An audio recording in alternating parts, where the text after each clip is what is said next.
तो नमस्कार दोस्तों, कैसे आप सभी। आज हम लोग पढ़ेंगे कक्षा 9 का गुरुत्वाकर्षण बल। ठीक है, गुरुत्वाकर्षण बल में हम जानेंगे कि कोई भी वस्तु, गैलीलियो के प्रयोग को जानेंगे, रॉबर्ट बॉयल के प्रयोग को जानेंगे, उसके बाद सर आइजैक न्यूटन के बारे में, सार्वत्रिक नियतांक के बारे में भी जानेंगे। तो जो अभी तक वीडियो को लाइक नहीं किया, वीडियो को लाइक करते, चैनल को सब्सक्राइब कर दो। और अब हम स्टार्ट करते हैं गुरुत्वाकर्षण बल। गुरुत्वाकर्षण बल, आप जानते हैं कि गुरुत्वाकर्षण बल जो भी होता है उसमें कोई पृथ्वी जिस वस्तु को अपनी ओर खींचती है उसे गुरुत्वाकर्षण बल कहते हैं। लेकिन ऐसा गलत है। ऐसा क्या है? गलत है, क्योंकि जब बच्चे थे तभी हमको पता था कि गुरुत्वाकर्षण बल ऐसा होता है, लेकिन उसको हम दरअसल गुरुत्व बल कहते हैं। उसको कौन सा बल कहते हैं? गुरुत्व बल कहते हैं। तो गुरुत्वाकर्षण बल किसे कहते हैं? तो यदि मान लीजिए एक वस्तु ये है, दूसरी वस्तु ये है, तो ये दोनों अपनी एक दूसरे को खींचता है, इसी को हम गुरुत्वाकर्षण बल कहते हैं। और इसी के बारे में हम अध्ययन करेंगे। ठीक है, तो सबसे पहले आए गैलीलियो। इन्होंने गिरती हुई वस्तुओं पर प्रयोग किया। इन्होंने देखिए क्या बताया कि यदि कोई वस्तु को हम ले और उसको परखनली में डाल के, जब वायु की उपस्थिति परखनली में डाल के इस वस्तु को नीचे की ओर गिराएं। एक ले लेते हैं हम किसको? तो एक ले लेते हैं पंख को, और दूसरा ले लेते हैं मान लीजिए गुल्ली को, या फिर इसको आप किताब में दिया होगा थोड़ा बहुत छोटा मोटा गुटका। तो ये गुल्ली को, ठीक है, ले लेते हैं। और जब हम देखते हैं तो ये गुल्ली जो है धड़धड़ा के नीचे यहाँ पर आ जाता है, और ये वाला पंख जो है अभी पीछे में रहता है। यानी कि ये कछुआ की चाल से चलता है और ये खड़ा के चाल से चलता है, और ये पहले नीचे आ जाता है या बाद में आता है। तो इस प्रकार इन्होंने बताया कि पृथ्वी की ओर इन्होंने पाया कि जिसका द्रव्यमान अधिक है ना वही जल्दी गिरेगा। लेकिन ऐसा संभव नहीं है। ऐसा क्या है संभव नहीं है? तो जिसका क्षेत्रफल अधिक होता है ना, जिसका क्षेत्रफल अधिक होगा, क्या बोले? क्षेत्रफल जिसका अधिक होगा, एकदम पॉइंट है, नोट कर लीजिए। जिसका क्षेत्रफल अधिक होगा वह जो है वह लेट से गिरेगा, और जिसका क्षेत्रफल क्या होगा? कम होगा, वह जल्दी गिर जाएगा। तो आप इसमें क्या देखिए, इसका क्षेत्रफल कम है, इसका क्षेत्रफल पत्ता का यानी कि पंख का अधिक है, इसीलिए लेट से गिरा गया, जल्दी गिर गया। तो इन्होंने पहले सोचा कि द्रव्यमान जिसका अधिक होता है ना वही होता है, लेकिन इन्होंने फिर पाया कि जिसका क्षेत्रफल अधिक होता है वही लेट से गिरता है, जिसका क्षेत्रफल कम रहता है वो जल्दी गिर जाता है। तो उन्होंने क्या बताया? इन्होंने बताया कि पृथ्वी की ओर गिरती हुई वस्तु का त्वरण उसके द्रव्यमान से स्वतंत्र होता है, यानी कि उसके द्रव्यमान पर निर्भर नहीं करता है, उसके द्रव्यमान पर निर्भर नहीं करता है। उसके बाद इन्होंने यह भी बताया, क्या बताया? तो उन्होंने बताया कि यदि कोई वस्तु की परखनली है ना, इससे यदि हम वायु को निकाल दे, ठीक है, वायु को क्या कर दे? निकाल दे, तब दोनों वस्तु जो है एक समान वेग से धरती पर यानी कि नीचे परखनली में गिरेगी। तो इन्होंने क्या पाया? अब हम चलते हैं यहाँ से, वायु को हटा देते हैं। पहले तो भाई वायु थी, लेकिन अब हम यहाँ से वायु को हटा देते हैं। तो अब हम वायु को जब हटाएंगे तो ये दोनों को जब गिरते हुए देखेंगे, तो अगर ये वाला यहाँ है तो पंख है इसी प्रकार यहाँ रहेगा। ये वाला गेंद यहाँ आया तो पंख भी यहाँ पर इसी प्रकार रहेगा। ये वाला अगर गेंद दोनों यहाँ आ गया तो पंख भी यहीं पर रहेगा। यानी कि गिरती हुई वस्तु पर वायु निर्भर करती है। कोई भी वस्तु जो गिर रही है उस पर वायु निर्भर करती है। वायु रहेगा तो जो जिसका क्षेत्रफल कम है वह जल्दी गिर जाएगा, जिसका क्षेत्रफल अधिक है वह लेट से गिरेगा। और जब हम वायु को निकाल देते हैं तब ऐसा प्रयोग हम देखते हैं कि दोनों वस्तु साथ में गिरता है। तो इस प्रयोग को किसने किया? गैलीलियो गैलीली ने। तो नहीं, बिल्कुल इन्होंने नहीं किया, इन्होंने पहले वाले प्रयोग को किया, जिन्हें वायु की उपस्थिति में किया। इन्होंने सिर्फ बोल दिया कि निर्वात में किया जाए ना, तो देखिए ऐसे हो जाएगा, फिर दोनों साथ में गिरेगा, ऐसा सिर्फ बोल दिया। उसके बाद इसका एक चेला था जो कि रॉबर्ट बॉयल था। तो रॉबर्ट बॉयल ये चेला आ गया। तो ये चेला जब आया ना, तो चूंकि ये बहुत पहले था तो बूढ़ा आदमी उतना ज्ञान नहीं होता है ज्ञान नहीं ना, तो उसी प्रकार ये बूढ़ाऊ था। ये बूढ़ाऊ को कितना होता पता कि क्या होता है, कैसे हम हवा को निकाल दे कि ना, हम अब तो हमको ऊपर जाना पड़ेगा अंतरिक्ष में, तो इसको उतना टेर नहीं चला। तब इसका एक नया चेला था जो कि रॉबर्ट बॉयल था। इन्होंने गुरु से सीखा कि ये किस प्रकार बोले। तो इन्होंने जो है एक वायु चूसक पंप का आविष्कार किया। किसका आविष्कार किया? वायु चूसक पंप, वायु को चूसने वाला पंप, वायु चूसक पंप का आविष्कार किया। कौन? Robert Boyle. और इन्होंने इस परखनली से वायु को क्या किया? चूस के निकाल दिया। और चूस के निकाल दिया, उसके बाद इस प्रयोग को उन्होंने किया। तो यह प्रयोग सिद्ध हो गया कि वायु की अनुपस्थिति में यानी कि निर्वात में, कहाँ पर? वैक्यूम उसको कहते हैं, ठीक है, कहाँ पर? निर्वात निर्वात में, इसको इंग्लिश में क्या कहते हैं, वैक्यूम कहते हैं। निर्वात में कोई भी वस्तु जो होती है वह उसके द्रव्यमान ना उसके क्षेत्रफल पर निर्भर करती है, बल्कि वह अचानक गिर जाती है, जैसे हो वैसे ही गिर जाती है। यानी कि ना तो वह द्रव्यमान पर निर्भर करती है और ना ही वह उसके क्षेत्रफल पर निर्भर करती है। और निर्वात में गमन क्या होती है, निर्वात में गमन जो होती है वो एक समान होती है। क्या होती है, एक समान होती है। और वायु की उपस्थिति में गमन क्या होता है, तो एक समान त्वरित गति होती है। कब, हमको पहले लिखना चाहिए था कि वायु की उपस्थिति में जो त्वरण उत्पन्न होगा वो एक समान त्वरित गति का उदाहरण। इसमें हम नहीं लिखेंगे, हम लिखते पहले में एक समान त्वरित गति का उदाहरण था। ठीक है, अब हम बात करते हैं गुरुत्वीय त्वरण। गुरुत्वीय त्वरण आप तो त्वरण पढ़ ले, यानी कि समय के साथ वेग में परिवर्तन की दर, उसी को हम त्वरण कहते हैं। आपको सबको पता है कि संवेग में परिवर्तन की दर को ही हम त्वरण कहते हैं। त्वरण को ए से निरूपित करते हैं, ए बराबर बी माइनस यू बटे टी होता है, यानी कि अंतिम वेग माइनस प्रारंभिक वेग बड़ा लगा समय। ठीक है, तो लगा समय उसी को हम त्वरण कहते हैं। लेकिन देखिए यहाँ पर एक नया चीज लगा दिया, गुरुत्वीय त्वरण। जी से गुरुत्वीय, जी से क्या होता है, गुरुत्वीय, उसी प्रकार जी से गुरुत्वीय त्वरण, जी से गुरुत्वीय, जी से गुरुत्वीय त्वरण, यानी कि इसको कहते हैं ग्रेविटेशनल एक्सेलरेशन। इसको जी से निरूपित करते हैं। सिर्फ त्वरण रहे तो इसको ए से निरूपित करते हैं, लेकिन गुरुत्वीय त्वरण रहे यानी कि ग्रेविटेशनल एक्सेलरेशन तो उसको जी से निरूपित करते हैं। और इस जी का मान, इस जी का मान क्या कहा, बदलता है। आखिर में बदलता कब है, तो यदि आप पृथ्वी को देखेंगे तो विषुवत रेखा है, यहाँ पर का मकर रेखा, नीचे कर्क रेखा, और यहाँ पर जो है गोलार्ध है ना भाई, गोलार्ध। इसको आप ध्रुव भी कहते हैं। क्या कहते हैं, ध्रुव। जैसा लेट लगेगा रुक जाइए, जो अभी तक लाइक नहीं किया लाइक कर दीजिए। ठीक है, इसी को हम कहते हैं ध्रुव। इसे क्या कहते हैं, ध्रुव। तो यह ध्रुव पर जाने पर, ध्रुव पर जाने पर क्या हो, ये ध्रुव है ना, ध्रुव पर इसका जी का मान महत्तम होता है, यानी कि सबसे अधिक होता है। सबसे अधिक कितना होगा, तो जी का मान यहाँ पर 9.833, जल्दी बोलिए, 83 क्या दे, मीटर प्रति सेकंड या मीटर प्रति सेकंड स्क्वायर। तो देखिए यहाँ पर क्या है, त्वरण है, तो इसको कहेंगे मीटर प्रति सेकंड स्क्वायर। और भूमध्य रेखा, ये मोटका वाला रेखा, इस पर जितना भी आदमी रहता है ना वो इसी इंक के तरह काला होता है। ठीक है, क्योंकि सूर्य का प्रकाश बड़ा ही तीव्र पड़ता है। यहाँ पर जी का मान यही होगा क्योंकि यह भी ध्रुव है।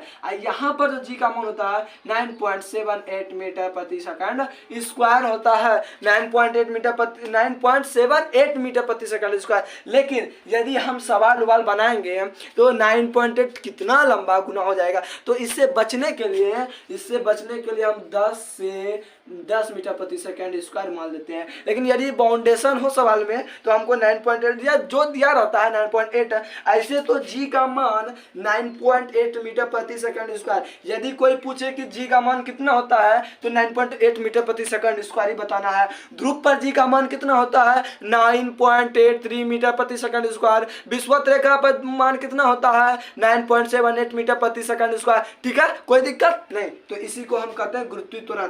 अब बात आती है मुक्त पतन की, यानी कि मुक्त रूप से पतन, यानी कि गिरना। यानी मुक्त रूप से कब गिरेगा, अरे यही तो है मुक्त पतन। यदि जब किसी वस्तु को माध्यम के प्रतिरोध की अनुपस्थिति में, यदि हम बात करें इस वस्तु को नीचे की ओर गिराएंगे तो यहाँ पर देखिए क्या होता है, यहाँ पर हवा जो रहता है ना इसको यह चीरते हुए गिरता है। ठीक है, इस हवा को चीरते हुए नीचे की ओर गिरता है। कौन, यह बॉल अगर गुल्ली उल्ली है तो यह नीचे की ओर गिरता है। लेकिन यदि हवा ही ना रहे, यानी कि वैक्यूम कर दे, निर्वात कर दे, अंतरिक्ष कर दे, यानी कि अब बात करिए वैक्यूम अंतरिक्ष निर्वात क्या कह दिए।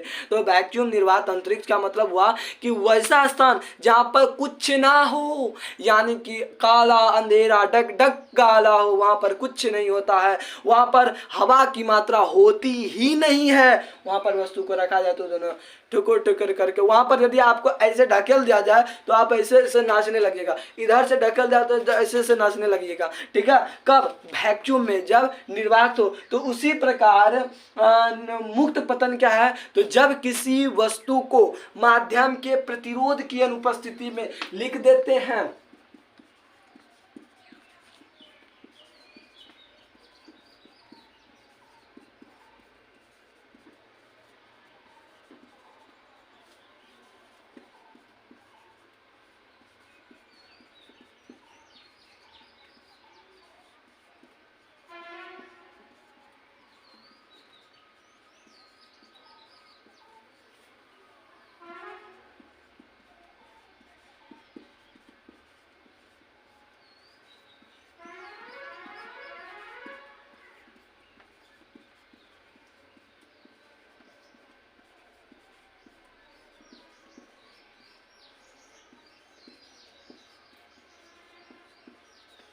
ठीक है, यानी कि जब किसी वस्तु को माध्यम के प्रतिरोध की अनुपस्थिति में गिराते हैं तो इसे ही हम मुक्त पतन कहते हैं। जल्दी से इसको नोट कर लीजिए कि जब किसी वस्तु को माध्यम के प्रतिरोध की अनुपस्थिति में हम गिराते हैं तो उसे ही हम मुक्त पतन कहते हैं। ठीक है, यह कहाँ पर संभव होगा, तो यह जो है आपका निर्वात में ही संभव होगा। जी का मान 9.8 मीटर प्रति सेकंड स्क्वायर। ध्रुव पर जी का मान, तो ध्रुव पर जी का मान 9 कितना बोलते 9.8, सोचिए 9.83 मीटर प्रति सेकंड स्क्वायर। और फिर विषुवत रेखा पर जी का मान 9.78 मीटर प्रति सेकंड स्क्वायर। कोई दिक्कत, देख लीजिए अब 9.78 मीटर प्रति सेकंड स्क्वायर, ये विषुवत रेखा है और ये ध्रुव है 9.83 मीटर प्रति सेकंड। सबसे अधिक जी का मान कहाँ पर होता है, तो ध्रुव पर होता है। सबसे कम जी का मान कहाँ होता है, तो ये विषुवत रेखा पर होता है। ऐसे जी का मान कितना होता है, 9.8 मीटर प्रति सेकंड स्क्वायर होता है। और यदि सवाल में बनाने का मन हो तो सवाल बनाने में जी का मान 10 मीटर प्रति सेकंड स्क्वायर होता है। कोई दिक्कत नहीं। चलिए अब हम आते हैं गुरुत्वाकर्षण बल पर। गुरुत्वाकर्षण बल क्या है, कुछ भी तो नहीं है। पहले हम बता दिए हैं कि कोई भी वस्तु ये वाली एक दूसरे को आकर्षित करती है, इसी को हम गुरुत्वाकर्षण बल कहते हैं। पृथ्वी को छोड़कर, ठीक है, ध्यान दीजिएगा और ध्यान से सुनिएगा, पृथ्वी को छोड़कर जब कोई एक वस्तु किसी दूसरी वस्तु को अपनी ओर आकर्षित करती है तो इसके दोनों के बीच में जो बल लग रहा है ना, उसी को हम गुरुत्वाकर्षण बल कहते हैं। अब बात आई तो पृथ्वी वाले बल को क्या कहते हैं, तो पृथ्वी वाले बल को जो है ना गुरुत्व बल कहते हैं। कोई दिक्कत, एकदम कोई दिक्कत नहीं होना चाहिए, गुरुत्व बल कहते हैं। अब बात आती है आगे की, चलिए नंबर पॉइंट देखते हैं। दो वस्तुओं के बीच का आकर्षण बल वस्तु के द्रव्यमान पर निर्भर करता है। अरे साला ये क्या बोल दिया, दो वस्तु के बीच का आकर्षण बल उनके द्रव्यमान पर निर्भर करता है। अब आप कहिए कि क्रिया और प्रतिक्रिया बराबर और विपरीत दिशा में होता है, ये तो आप सही कहे, ठीक है, ये तो न्यूटन साहब ने कह तो दिया, तो है तो सही, हम गलत नहीं कर रहे हैं, है सही। तो आप कहिए ये वाली इसको खींच रही है, तो हम कहते हैं कि दोनों बराबर रूप से खींचती है। तो अब आप कहिए क्या कि ये वाली इसको खींचती ही क्यों नहीं है। अब आप कहिए क्या, जब हम ऐसे किसी वस्तु को उछालते हैं तो ये वाली वस्तु जो है नीचे ही क्यों गिरती है, पृथ्वी ही इसकी तरफ क्यों नहीं आ जाती है, तो वही लाइन तो दिया गया है। दो वस्तु के बीच का आकर्षण बल जो होता है, मान लीजिए एक वस्तु यहाँ पर हो, चलिए जैसा इसको साफ कर देते हैं, क्लीन कर देते हैं, ठीक है। चलिए एक वस्तु को मान लीजिए हम यहाँ पर उठाए यानी कि उछाले, तो अब आप कहिए ई वाली वस्तु फिर नीचे तो गिरेगी, इत पता ही है। लेकिन अब आप कहिए कि जब क्रिया प्रतिक्रिया बराबर और विपरीत दिशा में होता है तो ये वाली वस्तु की तरफ ही क्यों ना पृथ्वी उड़ के चले जाए, तो ऐसा संभव नहीं है, क्योंकि गुरुत्वाकर्षण बल जो है ना, गुरुत्वाकर्षण बल वस्तु के द्रव्यमान पर निर्भर करता है। चूंकि पृथ्वी का द्रव्यमान क्या है, द्रव्यमान अधिक है। द्रव्यमान क्या है, द्रव्यमान क्या है, द्रव्यमान अधिक है। गुरुत्वाकर्षण बल क्या होगा, द्रव्यमान जिसका अधिक होता है उसका गुरुत्वाकर्षण बल भी, गुरुत्वाकर्षण बल भी जो रहता है ना बल, यह भी क्या होता है, यह भी अधिक ही होता है। द्रव्यमान कम रहेगा तो गुरुत्वाकर्षण बल भी कम हो जाएगा, कोई दिक्कत नहीं है। अब बात आती है एक समान वृत्तीय गति, यानी कि यूनिफॉर्म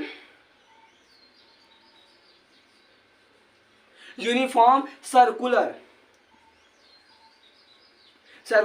मोशन। तो यूनिफॉर्म सर्कुलर मोशन क्या है, एक समान वृत्तीय गति वृत्ताकार पथ पर, देखिए यहाँ वृत्तीय लिखा है ना, वृत्ताकार पथ पर की गई एक समान गति को हम एक समान वृत्तीय गति कहते हैं। चलिए अब देखते हैं एक समान वृत्तीय गति। यहाँ पर मान लीजिए कोई वृत्ताकार पथ है, ठीक है, इस पर कोई वस्तु गतिमान है। अभिकेंद्र बल कहाँ है, हाँ आया ना, ठीक है। इस पर कोई वस्तु गतिमान है, तो कोई वस्तु जब गतिमान होगी तो यह वस्तु चाहेगी यहाँ से जाने का हम इधर चले जाएं, ये वस्तु यहाँ से आने के बाद चाहेगा इधर चले जाएं, ये वस्तु यहाँ से आने के बाद सोचेगा इधर चले जाएं, और ये वाली वस्तु सोचेगा इधर चले जाएं, ठीक है। ऐसे जब घूमेगा सोचेगा इधर भाग जाए, इधर भाग जाए, इधर भाग, प्रत्येक पॉइंट से सोचती है कि हम भागे जाए। तो एक समान वृत्तीय गति तो जब कोई वस्तु किसी वृत्ताकार पथ पर एक समान रूप से गति करती है तो उसको एक समान वृत्तीय गति कहते हैं। इसमें दिशा निश्चित नहीं होता है। आपका एक समान वृत्तीय गति सदिश है कि अदिश है या अदिश है, क्योंकि इसमें दिशा निर्भर नहीं रहता, क्योंकि प्रत्येक आपको बताए हैं कि कोई भी वृत्त जो है, नहीं बताएं तो सुन लीजिए, वृत्त जो है यह कई करोड़ों अरबों खरबों लाखों कणों से मिलकर बने हुए हैं। इनके जो ये एरिया है वे करोड़ों अरबों खरबों एक बिंदु बिंदु बिंदु बिंदु से मिलकर बने हैं। तो बिंदु बिंदु जब मिलकर बने हैं तो एक ट्रैक से दूसरे ट्रैक पर जाएगा, तब क्या होगा, ट्रैक मुड़ेगा कि नहीं। तो उसी प्रकार यहाँ ट्रैक मुड़ जाता है। कैसे मुड़ जाता है, तो यहाँ पे एक कण था, यहाँ से सोचा कि हम इधर, सोच तो रहा है इधर जाएंगे, लेकिन इसको चाहता है कि ये बाहर की ओर फेंके, ये सोचता है बाहर की ओर फेंक दे, ये चाहता है इधर के फेंक दे। तो इस प्रकार एक समान वृत्तीय गति जान गए कि कोई वस्तु जब एक समान किसी वृत्ताकार पथ पर एक समान रूप से गति करती है तो उसको एक समान वृत्तीय गति कहते हैं। तो एक समान वृत्तीय गति में जो है प्रत्येक बिंदु पर उस वस्तु का दिशा जो है वो बदलता है। लिख लीजिए एकदम, प्रत्येक एक समान वृत्तीय गति में जो है प्रत्येक बिंदु पर दिशा बदलती है। दिशा क्या होती है, बदलती है। ठीक है, एक समान वृत्तीय गति में प्रत्येक बिंदु पर दिशा बदलती है। दिशा लिख दिया, दिशा बदलती है। अब बात करें, दिशा तो बदल गई, ये वाली हिन्ना, ये वाली हिन्ना, ये वाली हिन्ना। अब आपको हम कहे क्या कि आप जो है ना एक साइकिल को ले लीजिए, चलिए एकदम धासु, ये धासु हम बता रहे हैं, ठीक है, धासु क्या बता रहे हैं, एक साइकिल को ले लीजिए, उसको आप किसी वृत्ताकार पथ पर घुमाइए। तो जब आप वृत्ताकार पथ पर घुमाइएगा ना तो आप क्या देखते हैं, चलिए हम घुमाते हैं तो माइक मोड़ा जाएगा, मोबाइल गिर जाएगा इधर। ठीक है, तो अगर यदि हम किसी छोड़िए माइक को यहाँ रख देते हैं, अगर हम चलिए घूमते हैं, अगर हम ऐसे से घूमे, ऐसे से किसी वृत्ताकार पथ पर घूमे तो ऐसे से घूमने पर क्या होगा, ऐसे से घूमने पर जो है, ऐसे से घूमने पर क्या होगा, चलिए देख लेते हैं। सबसे पहले ऐसे से घूमने पर आपको लगेगा जैसे क्या साइकिल ले घूमिएगा, हम बता रहे हैं, मेरे तरह नहीं घूमने लगेगा, साइकिल लेके घूमिएगा तो आपको लगेगा जैसे क्या कि कभी कभी स्टैंड बीच में मुड़ जाता है या कभी कभी स्टैंड बाहर मुड़ जाता है। और अब आप सोचेगा कि एकदम पहले वृत्त एक बना लीजिए और उसके ऊपर एकदम साइकिल को चलेगी तो आप कभी भी नहीं चला पाएंगे। आपको लगेगा जैसे क्या कभी इधर गिर जाएंगे, कभी उधर गिर जाएंगे। तो जब इधर गिरेंगे तो उसको कह देंगे अपकेंद्री त्वरण, जब यानी कि त्वरण भी कह सकते हैं या फिर अपकेंद्री बल, अभी बल बताते हैं, अभी त्वरण बताएंगे। ठीक है, जब इधर गिर जाइएगा, इधर किधर, इधर केंद्र होगा, इधर इधर इधर, तो इधर जब गिर जाइएगा उसको अपकेंद्री बल कहेंगे। और जब उधर गिर जाइएगा यानी कि जब घूम रहे उधर गिर गए, यानी कि साइकिल कभी तो पलट जाता है ना। तो एक समान वृत्तीय गति में आप जब देखिएगा साइकिल लगा इधर गिर गया या फिर कभी कभी लगेगा बीच में गिर जाएगा, तो उस बीच में जब गिरेगा अपकेंद्रीकरण बल, वो केंद्र जो है उस साइकिल को अपनी ओर आकर्षित करता है, उसको अपकेंद्रीय बल कहते हैं, अपकेंद्रीय बल।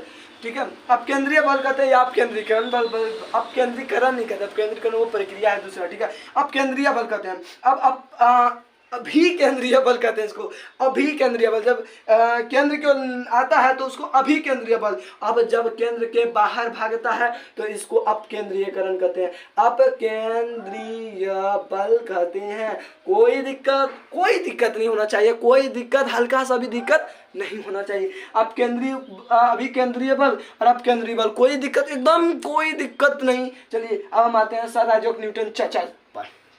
कोई दिक्कत पहचानते हैं कि नहीं चाचा जी को, सर आइजैक न्यूटन, बताइए। इस तरह मिस्टेक होता है, सर आइजैक न्यूटन, यहाँ पर देखिए न्यूटन न होता, ये सब मिस्टेक है। इतना तो बोलते हैं चिल्ला के, यही हाल होगा।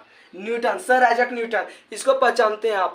सर आइजैक न्यूटन कौन थे, तो ये भौतिक विज्ञान के बहुत ही पुरातन, इनको क्या कहते हैं, पुरातन भौतिक वेत्ता भी कहते हैं, भौतिकी का जनक, पुरातन भौतिकी के जनक किसी को कहते हैं। ठीक है, और पुरातन व्यक्ति का जनक, इन्होंने ही गति का नियम दिया, इन्हीं के कारण किताब में इतना सब पढ़ाई छपा। ठीक है, गुरुत्वाकर्षण में भी यही दिया है। फिर आपका गति का नियम, प्रथम गति नियम, द्वितीय गति नियम, third law of motion, first law of motion, second law of motion, सम्यक संरक्षण का सिद्धांत, यानी कि सारा चीज जो दिया गया है सब न्यूटन चाचा ने ही दिया है। खाली एक पेड़ फल जो गिरा ना माथा पर, इनको लग गया कि गुरुत्वाकर्षण बल है। ठीक है, तो इसी में सर आइजैक न्यूटन का ये तो बात हुई। उसके बाद आता है गुरुत्वाकर्षण का सार्वत्रिक नियतांक। गुरुत्वाकर्षण का सार्वत्रिक नियतांक क्या है, यह आपको अगले वीडियो बताएंगे। तो अभी के लिए बस इतना ही रहने, थैंक यू।